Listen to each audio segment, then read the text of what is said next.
Let's go. Welcome to the main event. Applying pressure, but I promise I ain't make it then. In their heads, living free, I ain't paying rent. Wake up in the AM, making G's like Mercedes-Benz. Whoa, yeah. Please don't. Hey everybody, this is Chris Wilmuth, and we're back with another episode of the Pooling Around Show. Hope everybody had a great Thanksgiving.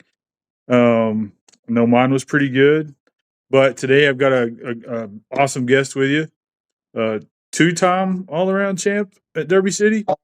Almost. Almost. I won the all around in 2000 and then was right super close in 2001 and 2002. So for those that don't know who this is D. Adkins. If you've played him, you've probably lost to him. And if you haven't played him, it's just because you were scared. And D, man, appreciate you joining me. Oh, I enjoy it, man. Like I said, I know we've been trying to make this happen for a while. I apologize for that. I've been so busy. Hey. Tons on all good stuff, but tons going on. Well, like I said, it gets good to stay busy, keep you out of trouble. Absolutely. So my interviews are mainly about you, about the player, about the person that I'm interviewing. I sent you a couple of questions, and they're just generic questions that I ask everybody. Sure. And then I'll let you just tell whatever stories you want to tell. So tell us a little bit about growing up. So basically this where I have my training center in West Jefferson, Ohio. Been here, my whole life, and we really I never played pool, never around pool really. Probably my first game of pool, I was maybe 12 or 13, real game of pool. It was a little game room in town, and they had some video games, I think maybe one or two pool tables, and I slid in there with some friends and played a couple games, and that was it. It kind of really got me and grabbed a hold of me. I used to hunt and fish a lot, just a regular kind of country kid. Our town's super, super small, especially back then. So yeah, it wasn't around pool. It's probably a different story than most players, I would say. And when I kind of fell in love with it, started playing a lot, and just absolutely blessed, like real quickly, got around some good players in Columbus, Ohio. So our kind of main city, maybe 30 miles from here. Got around some top players, and things just went crazy from there. I mean, I fell in love with it like nothing people could ever believe. Well, obviously, like all of our juniors now. So yeah, I started getting around them guys, and got a table at home, and just really started working hard, hearing the right things, seeing the right things from top players. And I think at 15, I was out there, messing around, playing pro events. So I was playing at real high level quick. Yeah. It's probably not a normal thing, but 13 picking up a Q, and 15 playing in pro events and competing, winning big events, doing a lot. Yeah, so that's kind of it. I mean, that's how it started. That's how the pool part started. Right. And again, I would say it was not normal on what I did. I every second, you know what I mean? So I got home from school immediately on the table. I would get up before school, immediately on the table, played every weekend. So, I really worked hard, and I just fell in love with it. And then, when it started traveling and going to all the tournaments and stuff, I knew that's what I was going to be doing, basically the rest of my life. That's the start. Yeah. All right. So, was it more tournament play, or did you get out on the road? And yeah, well, that was a different era, so you definitely had to. You really had to get out there and play some. So we had guys coming here. We had a couple real good pool rooms that they did a lot of gambling at. Chris Bartram's from here, so we were young and still are. And Corey Duell. So I'll get into that. That'll be a real long story probably, but I don't know if you know much about that deal, but he's basically my brother. I mean, there's it. He is my brother. So, at 13, I started playing, I started traveling. At 15, I think I was 15, 16, I was going around to pro events, and I kept seeing Corey running around, and, little 80-pound kid, and looked like he was about 9 years old at the time, and kept seeing him at all the tournaments, gambling with people, not really playing the tournaments. And we become friends. And he said, hey, could I come back with you and train with you and get, this pool. Ohio is just massive for pool, always has been.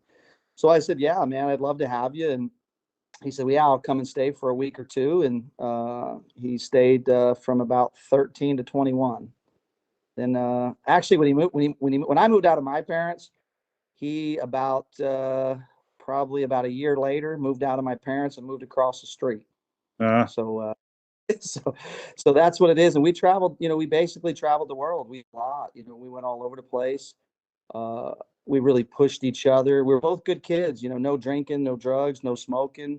Um, and our whole crew was that way. So I think a lot of our success was based on that. We were real sharp lifestyle wise. We tried to, keep ourselves healthy and stay out there and make good decisions. So we were respected by the players, from the top to the bottom, and Right. I think it kind of, some of them pro players seen that we were that way, and I think that's what they reached out to us a little bit and told us things maybe they wasn't telling everybody else.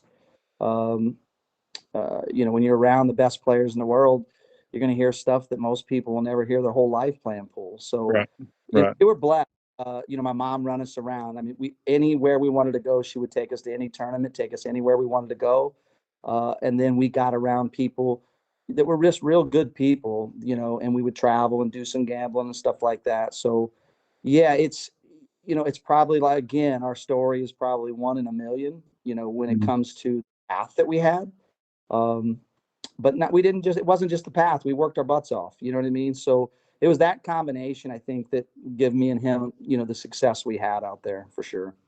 So, how many times in tournaments have y'all competed against each other? Quite a few, and it's funny because especially way back then, because locally, obviously, we are going to run into each other a Right. lot. Um, you would wonder there, like, what happens there? Two brothers, two guys that are best friends, have worked together. What kind of feeling you got? And we just went right at each other. Right. So we were just that way. We knew that we had to be. You know what I mean? So every time I played, that my whole life, that's how I've been, and I think every time, back then, that's the way he was. So. Um, I think it made us great players. We didn't, we got out there. Once we got on the table, it was just complete competitive, and with all we had. Now we could laugh and giggle and go out to eat directly after it. It'd all be good. You know what I mean? So, Yeah. I remember I'll throw one quick story about that. So we were in Michigan playing. I think it was a McDermott tour. You remember the McDermott tour Mhm. back in the day? Yeah. Yeah, there was a big one in Michigan. I definitely over 100. I think it was 128 players, and we drove up there together and we drew each other first match, which of course, we've all heard those stories, right? Right. Right. So draw each other first match. I think I beat him. Yeah, I beat him there. I think this is when maybe he made his big first move where people realized what he was. He come all the way through the losers back bracket, and then it was me and him in the final. So that was kind of cool. That was a neat experience. Especially we were young. That was when we was real young. We were probably, I'd say seven. I was probably 17. He was probably 15. I would say that range. And So that's the way it's supposed to work out when you go to tournaments yeah, together. Yeah, it's like, I mean, it's like Chip and Joey. There for a long yeah. time, they were winning They just everything. did. Yeah, They at just Olathe. Yeah. Yeah. Yeah. Which is awesome. I think Chip and Joey's, a great similar story. Just two Yeah. great friends that just were blessed to have each other. You know what I mean? Yeah. So, and they're still friends to this day. And Mhm. me and Corey, I'll do anything in the world for him, and he would for me. He lives in California, so obviously we're not, we don't get to see each other as much as I would like to or he would like to. But I'll see him at Derby coming up, so that'll be good. That'll be a good time to kind of go over things. And again, for me, if Corey gets out there and practices a bunch and tries to get ready, I still think he can play with anybody in the world. You know what I mean? So So do you go play other than Derby? Do you go play many big events anymore? not really, I had two real bad accidents. So physically, I just can't practice. So it's real tough on me to go and then try to play for 2 or 3 days straight. Derby I go to because, for me, I got a free entry and free room for life there, so that helps. Yeah. Yeah. And it's just a thing just to go and see the new players coming up and kind of see old guys that that I grew up with. Yeah, it's just a unique tournament. It's kind of one in a million there. It's like kind of a family thing. You feel like, your Right. whole family. Just like a reunion. Yeah. It is. It truly is. So This year, Riley gets to go back with me, so that's going to be a big deal. So he'll Yeah. be 20. So he'll be going with me. So that kind of gets me a little bit more fired up for Heck it. yeah. So Heck yeah. yeah, yeah. Yeah. So I don't know if Riley's a really good player. It's my son, and Right. he won the PA Bar Box Open. He actually I just think won that I've last seen, week. I've seen that. I've seen you post about it.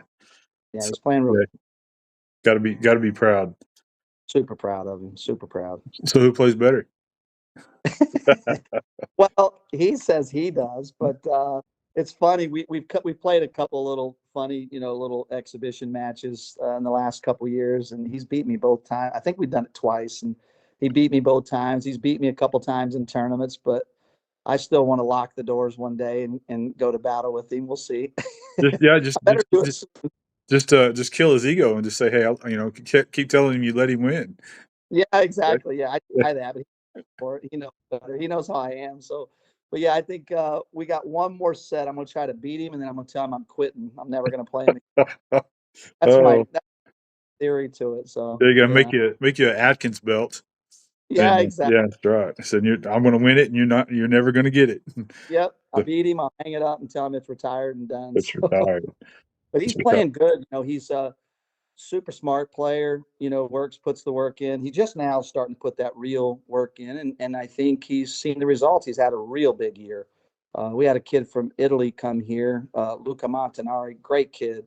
So you guys are going to hear a lot about him soon, without a doubt. But when he come here, he just really seen how structured he was on hard work. Practicing every day, and um, I'm sure as much as you follow pool, the Europeans are, I think, the hardest workers in pool. Yeah.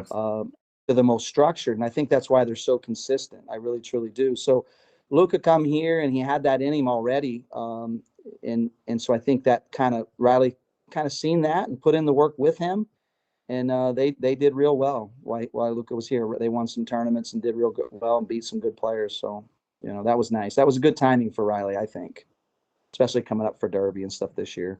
Right. So playing in tournaments and stuff, and who do you feel, other than yourself? I mean, who do you Mhm. feel like was always your toughest opponent? It was weird. It's a real strange story there. I've had a lot of success against like the top ranked players. Mm-hmm. I think maybe just really fired me up, and I respected those guys, and it just worked well. So Johnny was the one. I mean, it truly was. Johnny was the one for me. Um, I just, I lost a lot of real close sets to him. You get them close sets, and you're two great players. All of a sudden a few of them go against you. You just feel like it's going to happen every time. And truly, sometimes that goes that way. And so he was the guy for me. I'd say I maybe beat him 1 out of 8 times. And for me, that's never happened with any player I've ever played. I beat Efren probably 9 out of 12 times in major events. So it's just a very strange thing because Efren to me was the greatest player at that time, and Mm-hmm. and I respected him more than anybody. But I had so Efren, I guess I was probably Efren's Johnny, and Johnny was the guy for me. You see what I'm saying? Yeah. Like I'm Yeah. sure Yeah. when, like, why does this kid seems to always play good on me and kind of gets everything to go his way. That was Johnny was that for me, yeah, for sure. Johnny Archer, I would say, that was the one. Yeah. So if you could go back and if you ran into your younger self, Yeah. what advice would you give your younger self? For me, it would be this, I was kind of a family guy. I didn't like the traveling as much as I would say some of these guys. So now that I'm older, I wish I would have went to more tournaments, stayed out there more. Like I would roof in the summer, hunt, fish, do things like that, and then I would go to the U.S. Open or something and practice for a couple weeks. So I would say missed opportunities. I feel like, I got there, but I don't feel like I won as much as I should have because I just wasn't really prepared. Mm-hmm. And when I prepared for the Derby, I practiced for like 2 months that year, the one that I wanted. And I won the U.S. Open, where I feel like I should have won that year. I finished fifth, sixth, and lost a couple really brutal sets. I definitely feel like I was in position to win. I had worked my butt off prior to that. So I overstressed in my juniors is you don't get that back. You know what I mean? So I was ready for those, you know what I mean? And put myself in position to win. And pool doesn't always, you're not always going to win in situations like that. But basically, are you still there? Yeah, I'm still here. So basically, there was several times that I went there and I just knew that, you know, I just wasn't ready. You see, I didn't really prepare myself. And now, as you get older, now I physically can't do that. I can't prepare for a tournament the way I'd like to. That's the part I would take back. I would like to have been structured like the fillers and the Shaws and people like that. And Shane's super structured too. It just wasn't me. You know what I mean? And you think, well, it's okay, you're doing good, you're enjoying your life. I felt like life was really good to me because I also had a job. I worked in the summertime. Right. So Right. uh, for me, it was good at the moment. I just, now looking back, it's like, boy, you wasted some moments. You surely wasted some moments there. So I overstressed my kids. If this is what you're going to do, the juniors, um, you don't get that back. You see what I'm Yeah. saying? So as you get older, you can't just say, okay, well, now I'm going to do it. So that, yeah, I think it's that. And I think in American pool, I know it's just kind of jumping a little, maybe not off subject, but following what I'm saying there, American pool, we need more of that. We need this younger group to have really structured settings. And Mhm. I'm trying to do that. And I got a couple ideas in my mind to continue forward with that. Right. So do you feel that pool is better today than it was back when you were playing full time? I mean, I do. I Yeah. know there's more opportunities. Yeah. I don't know that, I talked to Jimmy Wetch the other day. Mhm. I don't think the money is any better now than it was back No, then. not yeah, because it's so expensive to be out there. So even though there's a few tournaments the purses are going up, but it doesn't, to me, it doesn't match where we stand on what it costs to go to these things. So no, we're not there. Um, I think the sponsorships are pretty solid right now Mhm. for kind of top 20 guys.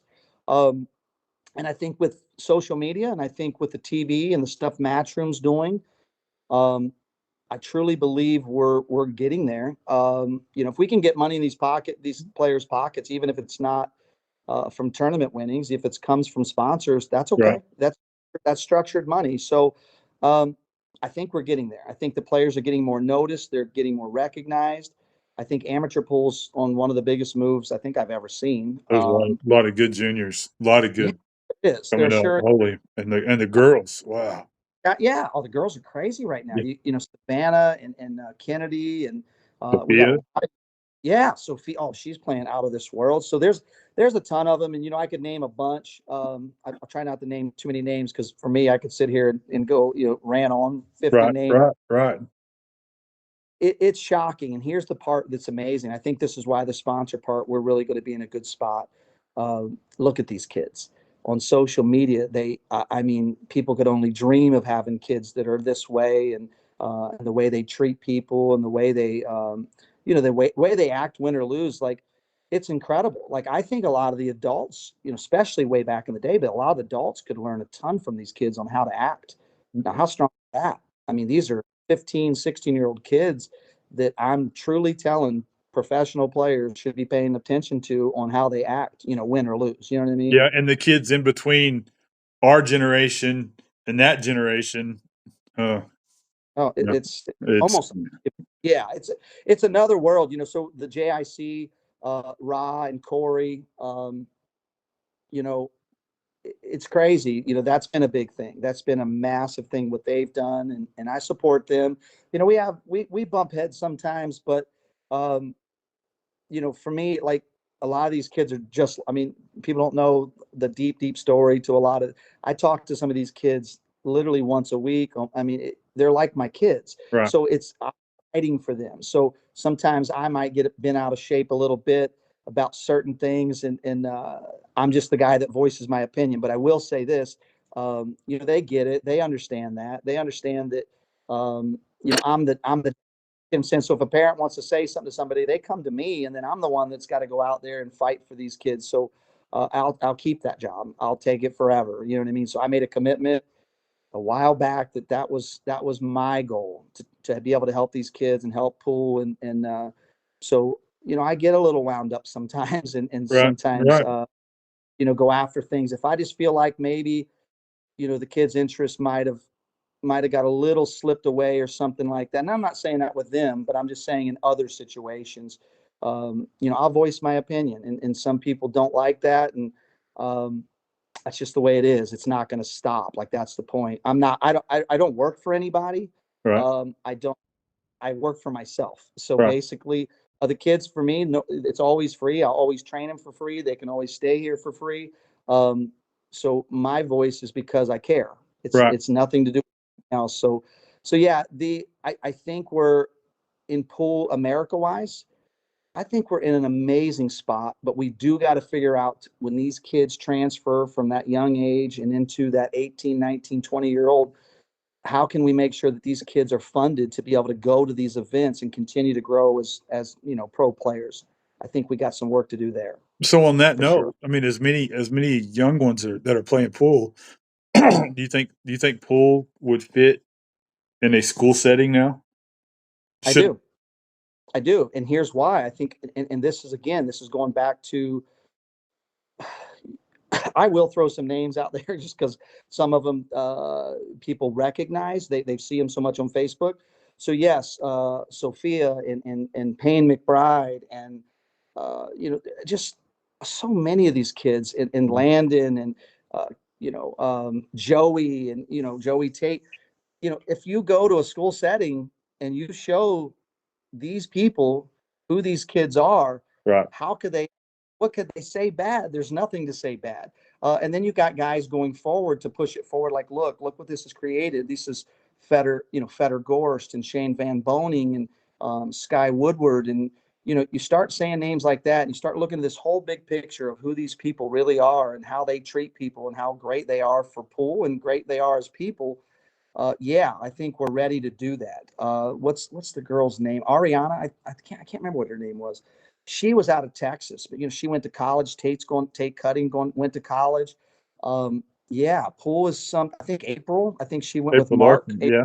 Yeah, it was at Yeah. Mark's school. I know there were several other ones that went with to college and got scholarships through where Mark was at. Mark Wilson was at. I think that was Lindenwood. Illinois. Yeah. Yeah, yeah, Lindenwood. Yeah, yeah, Yeah. yeah. So, um, where's the bad? Because I don't see it no more. And that's the part that before going in, there was just so much negativity to pull, and it was hard to kind of, where was you able to go grab a hold of it and pull it back and say, hey, look what this is. I think we have the right pieces now to go and try to make that offer. I truly do. Right. Right. I mean, it just takes one to get it started. I agree. I agree. If we could get, there were some people here. I'm trying to think of who that was recently.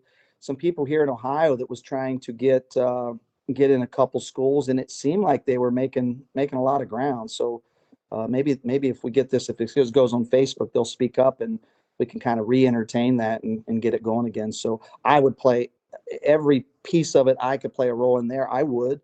I know Mark Wilson would step up and talk about great things, what these kids have done. So yeah, I mean, look what Savannah and Payne and all these Joey and Landon, look what Yeah. they've done. They've Large. really, Lazaro Martinez or yeah. I mean, Lazaro, or I don't know. Yeah. Yeah, amazing. I mean, amazing. Talk to that kid off the pool table, or any of those kids, and it's incredible, their intelligence, and just how they treat people. It's amazing. So when I played back in the day, pool was a little rougher too. There was a lot more gambling. I think a lot more Mhm. people at night, a lot more people on the road. That lifestyle was rough. I think it made people a little rougher. Right. Just internally a little rougher. You know what I mean? So. Mhm. Um, it's that part's changing. That part is completely changing. So I'm ecstatic where pool's at right now, and I will overstress that these kids are the one, they're making that American turn, I think. So yeah. So speaking of America, Mosconi Cup starts tomorrow. Yeah. How's our So, chance? How's our chances this year? well, I think we're fine. I think this is the best shot we've had in a while. But I'll backtrack even some of the others. People get so caught up into the results after they're done in pool. It's funny. They all know. They all had the answer. They knew they were stealing. They knew this was going to happen. But you go back and look at some of the years that they've lost in recent. Lots of sets lost hill. They lose the lag 3 or 4 times that we needed that lag, and they lose that hill. So that's pool. If you've got a Jason Shaw and a Sky Woodward playing each other, listen, that score could be 9-1 Jason. That score could be 9-1, Sky. Right. So it's real easy once things are over to say how much somebody was stealing. I truly believe they were closer than people think in the Yeah. last couple of years. I truly believe that.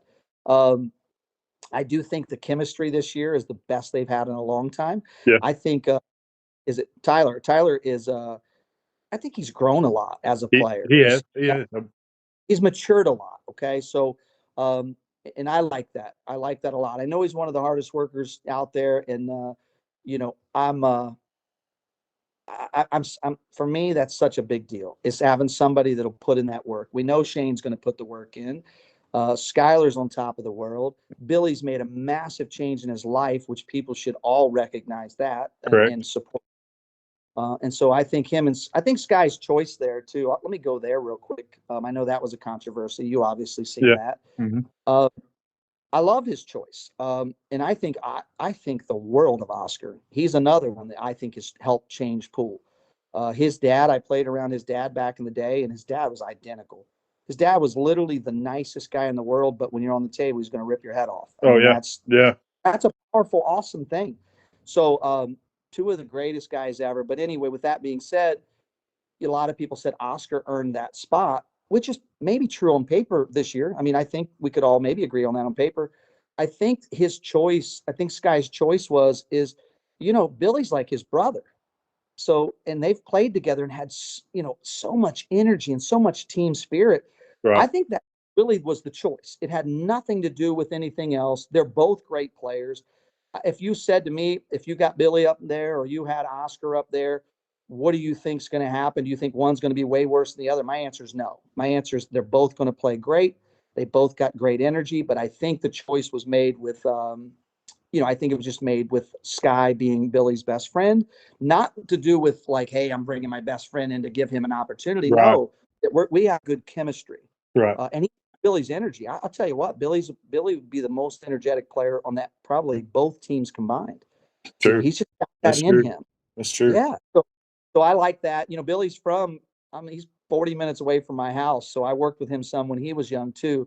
And boy, does he come from a family that's just amazing. Yeah. So every piece that I talked about, Billy's family has given him that piece too, and they still support him like nothing you ever seen. And obviously got to be crazy proud of him. He's one of the first, him and Sky, all of them guys, but him and Sky, if you see kids at a tournament or something, they're probably the first two that will run up to that kid and get a picture with them, or, you know what I mean? Yeah. That's big. I think Shane is just ready. He's tired of all the people, oh, you don't play as good in the Mosconi Cup. He looks so comfortable this year. He looks so confident. He's playing good. Yeah, and then the team, I'm sure you've seen the stuff on Facebook. These guys are doing what they should do. They're out there enjoying themselves, hanging out with each other. They know each other so well. So it's going to be a great one. There's chemistry there for sure. Yeah, it's going to be a good one because the other side, hey, listen, the other side's crazy strong too. So yeah, obviously, and they could have built. I mean, Europe can build probably 5 teams. They truly have that many great players. So I do hope that we in the future have more players to choose from. I truly believe that. I just believe here, I believe we had maybe 8. That was my opinion that were ever even in the thought.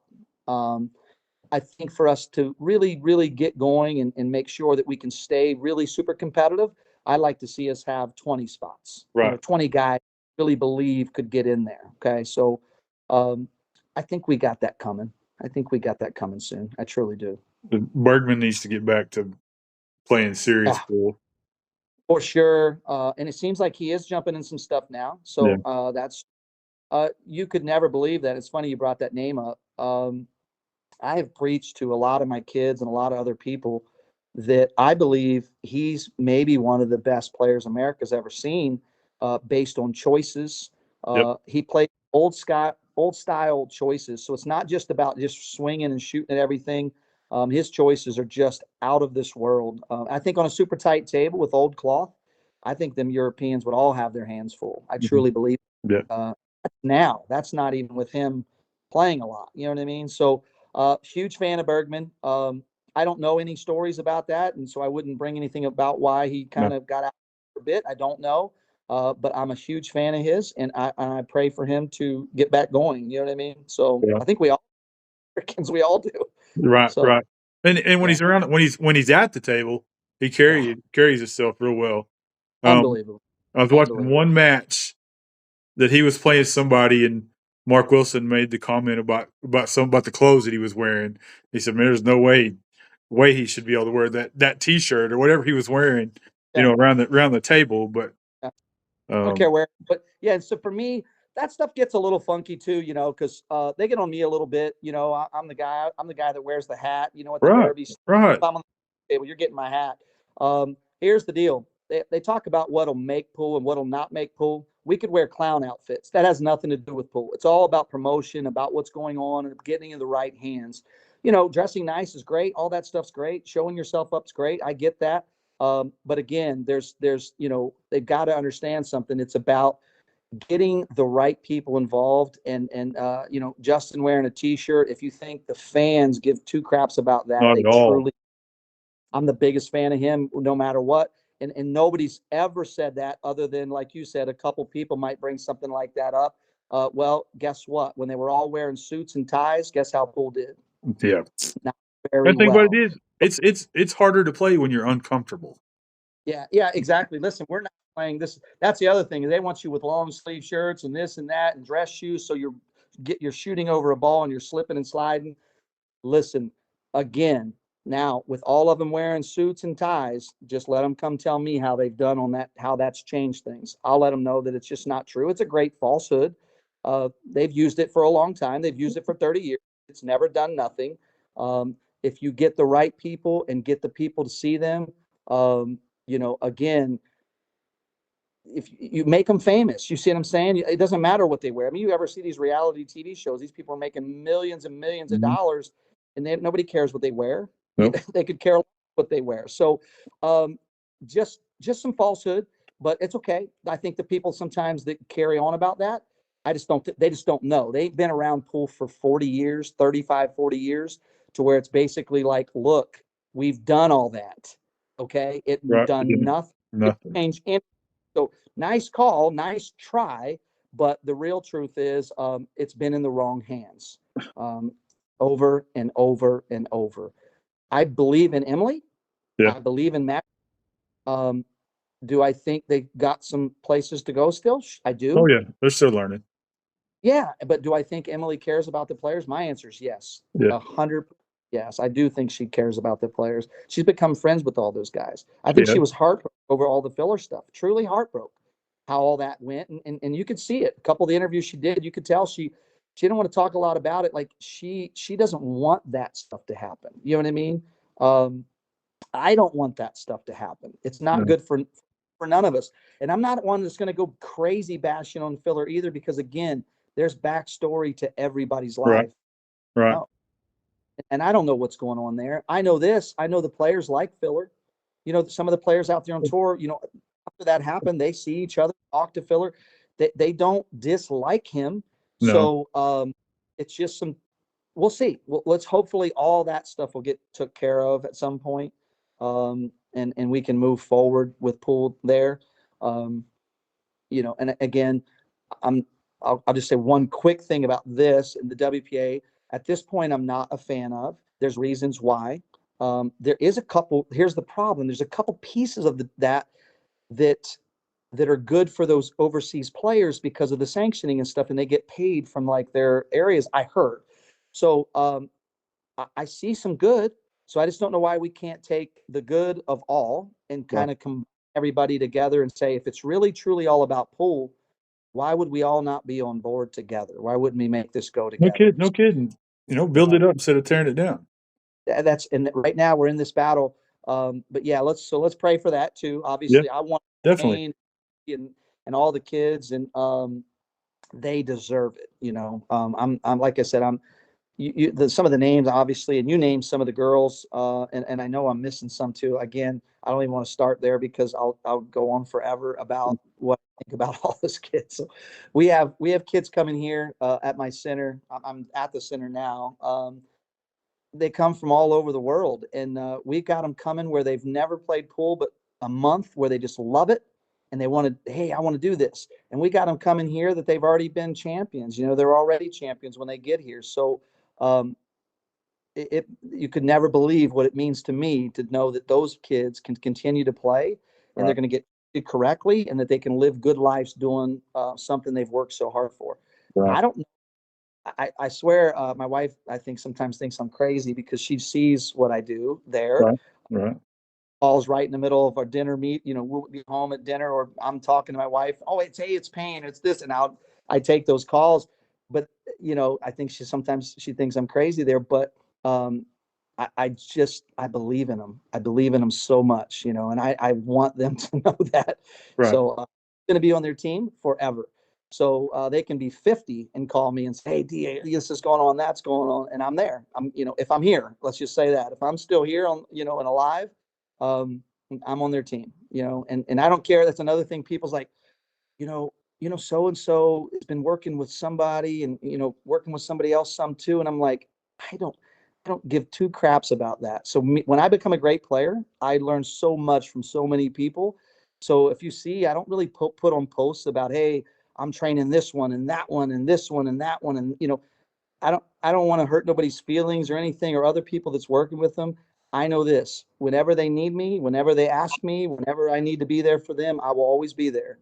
And they can work with other coaches and stuff. I'm completely ecstatic about it, as long as that coach is not gonna obviously take them in a direction, something funky or something. Right. But Right. there's some good ones out there. There's some great coaches out there, and I'm super proud of the kids that are reaching out and making sure they can find every angle they can to become a great player. So, yeah, that's another thing I just kind of want to throw out. There was a recent situation that happened, and I think one of the kids were like, they were scared I would be mad or something, and it's just the dead opposite, man. Right. I mean, the dead opposite. So if they got a good player in their town, I can't fly all over the world and be with these kids as much as I'd like to be. Mm-hmm. So if I only work with them 3 or 4 times a year, man, they definitely need a top player or a good coach local too. You see what I'm saying? So, yeah, so that's something that kind of matters too. Like, to be a great pool player, you're going to have to learn a ton of stuff from a ton of people. That's Right. just the way it is. Right. Exactly right. Yeah. Well, D, I've kept you almost an hour. Man, is there before we close? Is there anything else you'd like to add? No, man, thank you. And again, I know it's only been an hour. The thing with me, I could have talked to you for probably 10 more. So Well, we hey, we got it. We got it off here. um, we'll dang sure But do it. We'll do a second part. I hope yeah. I'm going on the road during the summer. Okay. To hit some different pool halls, the older pool halls that are still around. Um, Okay. and I hope to come up that way. I'm gonna go check out Alex Olinger's place. That's probably 40 minutes from here. All right. So listen, when you come to the center. What I'll do is I'll round up, some of the juniors. Hayden Ernst is another one. I'd bring his name up. He's been coming quite a bit, and I just talked to him. He was supposed to come this week. American super talent. So can't wait to see what that's going to bring. So if you come and let us know, we'll get Hayden and Payne and Riley, and we could maybe do a big interview like that together. I would love. Yeah, I look forward to that. That would be fun. Well, D, man, I want to wish you, happy Thanksgiving. Folks, if y'all enjoy content like that and enjoy the channel, man, hit that thumbs up and subscribe. It really, helps the channel out. And hit that notification bell. That way you're notified every time new content is uploaded. And y'all have a good evening. Thanks, Chris. D, thank you. See you. Bye-bye. Bye.